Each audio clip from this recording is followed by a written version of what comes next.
पाकिस्तान के साथ कशीदा हालात के पेश नज़र मरकजी हुकूमत की हिदायत पर आज हैदराबाद में पुलिस महकमे की निगरानी में ऑपरेशन अभ्यास के नाम से मॉक ड्रिल यानी फर्जी मश्क का इनेकाद अमल में लाया गया। ये मश्क आज चारशुम्बे की शाम 4 बजे शुरू हुई। सबसे पहले शहर के मुख्तलिफ इलाकों में सायरन बजाए गए। सायरन खास तौर पर अहम चौराहों और अपार्टमेंट्स के करीब सुनाई दिए। ये मश्क हंगामी हालात से निपटने के तरीक़ेकार से अवाम को आगाह करने के मकसद से की गई। पुलिस की जानिब से अवाम और इमदादी अमले को ऐसे हालात में बर्ताव के तरीके सिखाने के लिए इस मॉक ड्रिल का इनेकाद अमल में लाया गया। हैदराबाद के 4 इलाकों नानल नगर, कंचनबाग, सिकंदराबाद और ECILNFC में सिविल मॉक ड्रिल की गई। इस मश्क में NDRF, SDRF, महकमा दिफा और फायर ब्रिगेड के एहलकारों ने हिस्सा लिया। कमांड कंट्रोल सेंटर से आला हुक्काम ने निगरानी की। सिकंदराबाद, गोलकुंडा, कंचनबाग, DRDO और मौलाली NFC में भी अफसरान ने मॉक ड्रिल की क़यादत की। फर्जी फिजाई हमले की सूरत में क्या एहतियाती तदाबीर इख्तियार करनी चाहिए, इस पर ऑपरेशन अभ्यास के तहत सिविल डिफेंस सर्विसेज के 12 अफसरान ने हमको आगाह किया। ये प्रोग्राम तकरीबन आधे घंटे तक जारी रहा।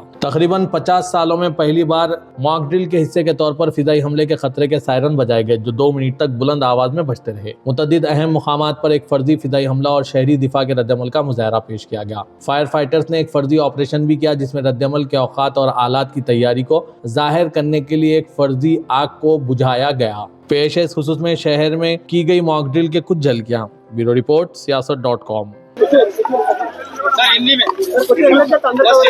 आज तेलंगाना सरकार की ओर से हैदराबाद में मॉक ड्रिल का आयोजन किया गया है और मॉक ड्रिल के लिए हैदराबाद में हमारी बिल्डिंग ट्विन टावर्स को यहाँ पर सेलेक्ट किया गया है। सुबह 10 बजे से अभी 5 बजने के आ रहे हैं और तेलंगाना सरकार के सभी डिपार्टमेंट, फायर डिपार्टमेंट लीजिए, रेवेन्यू डिपार्टमेंट लीजिए, पुलिस डिपार्टमेंट लीजिए और डिजास्टर डिपार्टमेंट है, हेल्थ डिपार्टमेंट है, मेडिकल हेल्थ डिपार्टमेंट है, सभी डिपार्टमेंट के लोग यहाँ पर आए और मॉक ड्रिल का आयोजन किया। हमें भी काफ़ी चीज़ों की जानकारी मिली और यहाँ पर किस तरह किसी दुर्घटना के वक्त हम सेफली बाहर कैसे आ सकते हैं, एक दूसरे की मदद कैसे कर सकते हैं और देश की मदद हम कैसे कर सकते हैं, राष्ट्र की प्रोटोकॉल पूरा फॉलो करते हुए कैसे एक दूसरे की मदद कर सकते हैं। और मेडिकल डिपार्टमेंट ने भी यहाँ पर काफ़ी चीज़ें हमको समझाई है। तो हम ये कोशिश करेंगे कि कभी ऐसी दुर्घटना हो जाए या देश के ऊपर ऐसी कोई तकलीफ आए तो हम सब मिलकर उसका सामना करेंगे, ऐसा हमारा सोचना है। मैं सरकार के सभी नुमाइंदों को, सभी डिपार्टमेंट के आगेवानों को धन्यवाद देता हूं कि यहाँ पर आपने जो है काफ़ी अच्छा लोगों को एजुकेट किया और ये बिल्डिंग में आने का सबको मौका मिला। मौके से स्टार्ट हुआ था, एक जैसे सायरन बजा तो इस बिल्डिंग में इमरजेंसी हुई थी।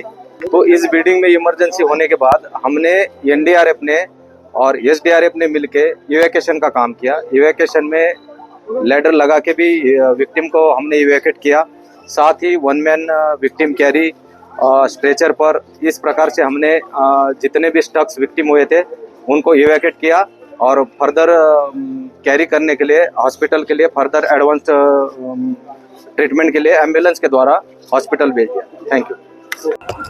ఎంటర్ హైదరాబాద్ సిటీలో 4 గంటలకి సైరన్ మోగించడం జరిగింది. సైరన్ వచ్చినాక అందరూ కూడా సేఫ్ షెల్టర్లోకి వెళ్ళడం జరిగింది. అయితే 4:15 PM ఇక్కడ మనం నిల్చున్నటువంటి సైట్లో ఇన్సిడెంట్ జరిగింది, ఎయిర్ రైడ్ జరిగిందని చెప్పేసి మనకి కంట్రోల్ రూమ్కి ఇన్ఫర్మేషన్ రావడం జరిగింది. సో ఇమీడియట్గా నియర్ బై ఫైర్ స్టేషన్ నుంచి ఫైర్ డిపార్ట్మెంట్, అలాగే police, DRF, NDRF, SDRF, medical and health department, revenue అందరూ కూడా ఇక్కడికి ఇన్సిడెంట్ సైట్కి వచ్చేసారు. ఇన్సిడెంట్ సైట్కి వచ్చే వరకే మనకి బిల్డింగ్ లోపల ఉన్నటువంటి వార్డెన్స్ అంటే వాలంటీర్స్ బిల్డింగ్ లోపల నుంచి సేఫ్గా ఎవాక్యువేట్ అవుతూ ఒక్కొక్కరు కిందకి రావడం జరిగింది. అంతలోపు ఎవరైతే స్ట్రక్ అయి ఉన్నారో బిల్డింగ్ లోపల వాళ్ళని SDRF, NDRF and fire department rescue చేశారు. అలా ఇంజూర్ అయిన వాళ్ళని తర్వాత అన్కాన్షియస్లో ఉన్న వాళ్ళని కిందకి తీసుకురావడం. Mock drill regarding civil defense measure, we have also conducted civil defense mock drill here in Hyderabad at 4 locations. So in this particular location, as part of the entire civil defense mock drill exercise which is being done in Hyderabad, at 4 PM we had air warning siren issued in the city.